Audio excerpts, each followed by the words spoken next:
In this video, I'm going to discuss how to find p-values for regression coefficients. But first I want to review some symbols.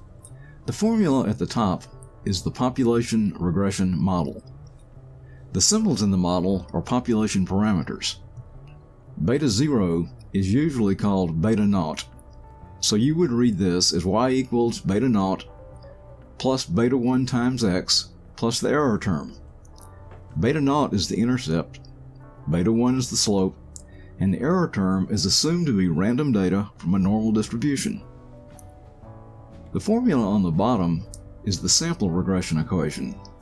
Y hat is the predicted value of y given x, b naught is the point estimate of beta naught, and b1 is the point estimate of beta 1. We're primarily interested in the sample slope coefficient, b1. It tells us how much y hat changes when x increases by one number. If there's a positive relationship between x and y, the slope will be positive, and if there's a negative relationship, the slope will be negative. On this slide, I'm trying to help you understand how the t-test for the slope coefficient is just like the t-test for the mean that we covered in Lesson 4. At the top of the slide, this is the t-test formula. It says t equals the sample mean minus the hypothesized population mean, which is mu naught, divided by the sample standard deviation over the square root of the sample size. The denominator is the standard error of the mean, s sub x bar. There are n-1 degrees of freedom. The null hypothesis for testing the slope is beta 1 equals 0, which says we're hypothesizing no relationship between x and y. The t-statistic equals b1 minus the hypothesized value of beta 1 divided by the standard error of the slope. Since the hypothesized value equals 0, it's usually not shown. The t-statistic has n-k-1 degrees of freedom, where k stands for the number of independent variables. So with simple regression, the degrees of freedom equals n-2. When we test the significance of the slope, the computer output always shows the p-value using two-tailed hypothesis tests.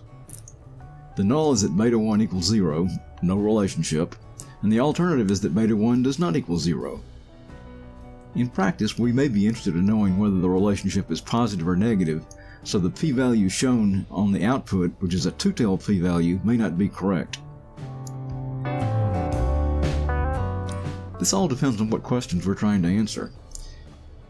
If we want to know if there's any relationship between x and y, this calls for a two-tailed test, so the p-value in the output is correct. On the other hand, if we want to know if there is a positive relationship or a negative relationship, this would call for a one-tailed test. In some situations, you may have a hunch or theory that there's a negative relationship between the two variables. In these cases, a one-tailed test of the regression coefficient is appropriate. For example, suppose we were interested in the relationship between average hour temperature in a city and the city's natural gas consumption. It would be logical to believe that more gas would be used when temperatures were colder, and less gas would be used when temperatures were higher. In other words, you believe the slope of the regression line is negative. In this case, the alternative hypothesis would be beta 1 is negative. You would reject in the lower tail and use lower tail p-values.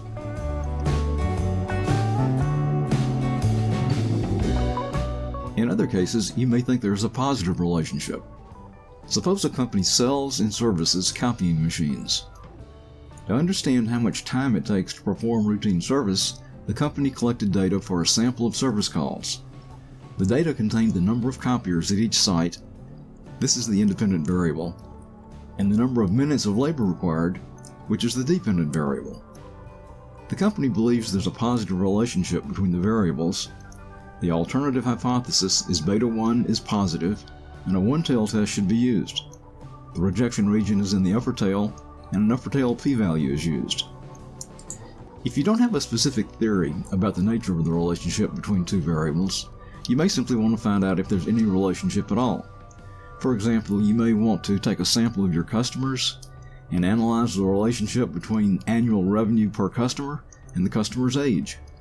Since you don't have a theory about the relationship, a two-tailed test in this case would be appropriate.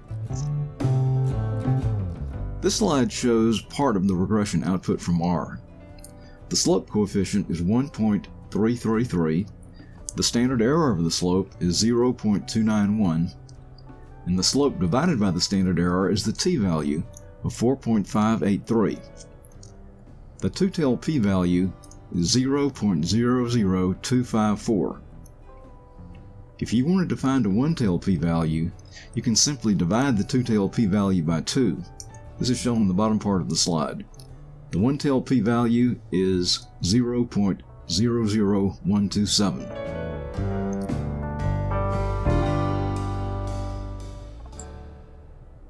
Thanks for watching, and please let me know if you have any questions.